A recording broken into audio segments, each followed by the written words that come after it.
Assalamualaikum warahmatullahi wabarakatuh. Kami dari kelompok 12 yang beranggotakan Khalis Maulidah dan Muhammad Lutfi Abdillah akan mempresentasikan tentang transplantasi tubuh. Definisi transplantasi tubuh.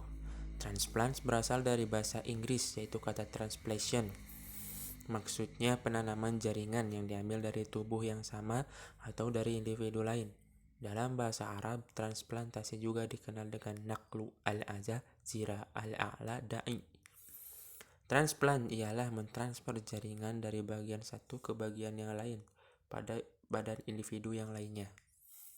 Adapun di dunia kedokteran, organ yang dipindah disebut dengan graft atau transplant. Pemberi transplant dinamakan donor, penerima transplant disebut host atau resipien. Transplantasi ialah pemindahan organ tubuh yang masih mempunyai daya hidup sehat untuk menggantikan organ tubuh yang tidak sehat dan tidak berfungsi lagi dengan baik. Pada saat ini juga ada upaya untuk memberikan organ tubuh kepada orang yang memerlukan walaupun orang itu tidak menjalani pengobatan, yaitu orang yang buta. Hal ini khusus donor mata bagi orang buta.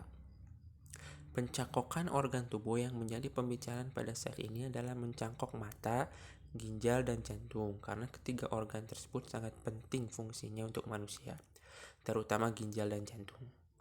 Mengenai donor mata pada dasarnya dilakukan karena ingin membagi kebahagiaan kepada orang yang belum pernah melihat keindahan alam ciptaan Allah ini walaupun orang yang menjadi penyakit buta. Para donor yang kita kenal sekarang ini lebih banyak dari kalangan orang yang sudah meninggal dunia dan tidak banyak dari orang yang masih hidup.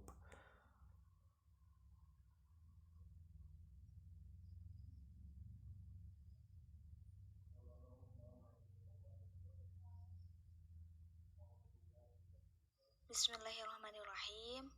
Untuk materi yang kedua yaitu hukum transplantasi tubuh.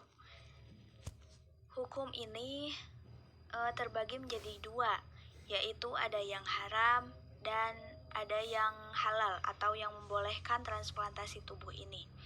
Yang pertama yaitu ulama fikih yang menghukuminya haram, mendasarkan pendapatnya pada hadis Nabi yang diriwayatkan Aisyah radhiyallahu anhu yang berbunyi kasru azmil maiti mislu kasri azmihi hayya, yang artinya memecahkan tulang mayat dosanya sama dengan memecahkannya dalam keadaan masih hidup. Hadis riwayat Ahmad, Abu Dawud, dan Ibnu Majah yang bersumber dari Aisyah. Maupun hadis lain yang diriwayatkan dari Ummu Salamah radhiyallahu anhu yang artinya memecahkan tulang mayat dosanya sama dengan memecahkannya dalam keadaan masih hidup. Hadis riwayat Ibnu Majah. Lalu yang kedua, bagi ulama yang membolehkannya, berdasarkan pendapatnya pada hajat atau kebutuhan orang yang buta untuk melihat dan orang yang memiliki riwayat penyakit jantung untuk sembuh dan begitu juga yang memiliki riwayat gagal ginjal, maka perlu ditolong agar dapat terhindar dari kesulitan yang dialaminya dengan cara mendapatkan donor mata dari mayat. Contohnya, sebagaimana kaidah fikih yang berbunyi al-masyaqqatu tajlibut taisir, yang artinya kesulitan yang dialami oleh manusia boleh diupayakan untuk mendapatkan kemudahan.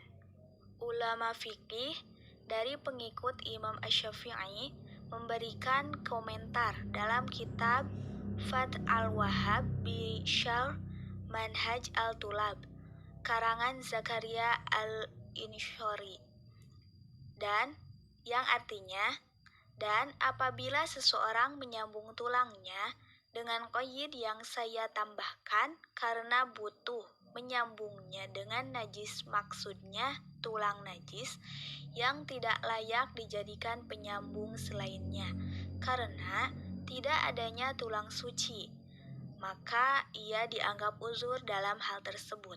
Oleh karena itu, sholatnya tetap sah beserta tulang najis di tubuhnya.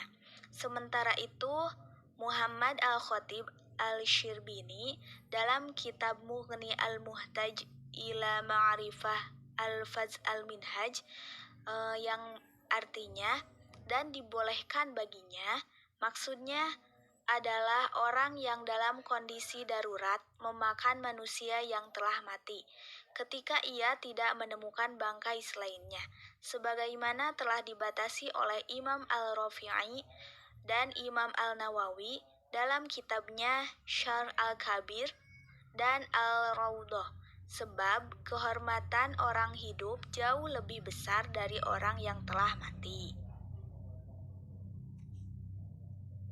Yusuf Qaradawi membolehkan adanya transplantasi, akan tetapi sifatnya tidak mutlak, melainkan bersyarat. Maka dari itu, tidak dibenarkan mendonorkan sebagian tubuh yang akan meninggalkan doror atasnya. Tidak pula mendonorkan organ tubuh yang hanya satu-satunya dalam tubuh, seperti hati dan jantung. Nah, mayoritas ulama memperbolehkan transplantasi berdasarkan argumen berikut. Yang pertama, transplantasi yang bertujuan kebaikan berada pada surah An-Nisa ayat 29. Bismillahirrahmanirrahim. Ya ayyuhallazina amanu la ta'kulu amwalakum bainakum bil batili illa an takuna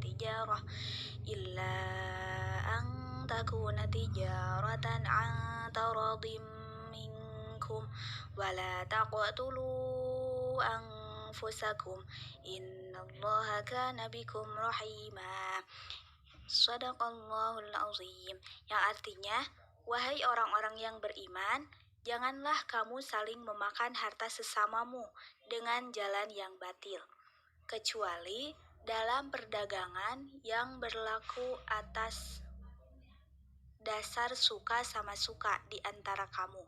Dan janganlah kamu membunuh dirimu. Sungguh Allah Maha Penyayang kepadamu. Kemudian yang kedua, transplantasi yang didasari pada kedaruratan yang berada pada surah Al-An'am ayat 119. Bismillahirrahmanirrahim. Wa ma lakum alla ta'kulu mimma zukira ismullahi alaihi wa qad fassala lakum ma harrama alaikum illa ma turirtum ilaih wa inna katsiran la yudilluna bi ahwaihim bighairi ilm inna rabbaka huwa a'lamu bil mu'tadin. Shadaqallahul azim. Yang artinya, dan mengapa kamu tidak mau memakan dari apa yang ketika disembelih disebut nama Allah, padahal Allah telah menjelaskan kepadamu apa yang diharamkannya kepadamu, kecuali jika kamu dalam keadaan terpaksa. Dan sungguh banyak yang menyesatkan orang dengan keinginannya tanpa dasar pengetahuan. Tuhanmu lebih mengetahui orang-orang yang melampaui batas. Kemudian yang ketiga, yaitu transplantasi didasari pada kebutuhan yang berada pada surah kelima Al-Maidah ayat 2. Bismillahirrahmanirrahim. Ya ayyuhallazina amanu la tuhillu sya'airallahi wala syahral haram wala hadiya wala qalaida wala aminal baital haram wala aminal baital haram yabtaghuna fadlan min rabbihim wa ridwana wa idza halaltum fasdadu wa la yajrimannakum shana'anu qaumin an saddukum 'anil masjidil harami an ta'tadu wa ta'awanu 'alal birri wat taqwa wa la ta'awanu 'alal ismi wal 'udwan wattaqullaha innallaha syadidul 'iqab. Yang artinya, wahai orang-orang yang beriman, Janganlah kamu melanggar syiar-syiar kesucian Allah, dan jangan melanggar kehormatan bulan-bulan haram. Jangan mengganggu hadyu atau hewan-hewan kurban dan qalaid atau hewan-hewan kurban yang diberi tanda. Dan jangan pula mengganggu orang-orang yang mengunjungi Baitul Haram. Mereka mencari karunia dan keriduan Tuhannya. Tetapi apabila kamu telah menyelesaikan ihram, maka bolehlah kamu berburu. Jangan sampai kebencianmu kepada suatu kaum karena mereka menghalang-halangimu dari Masjidil Haram, mendorongmu berbuat melampaui batas.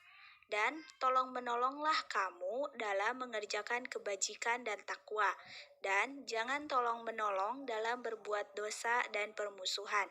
Bertakwalah kepada Allah, sungguh Allah sangat berat siksanya.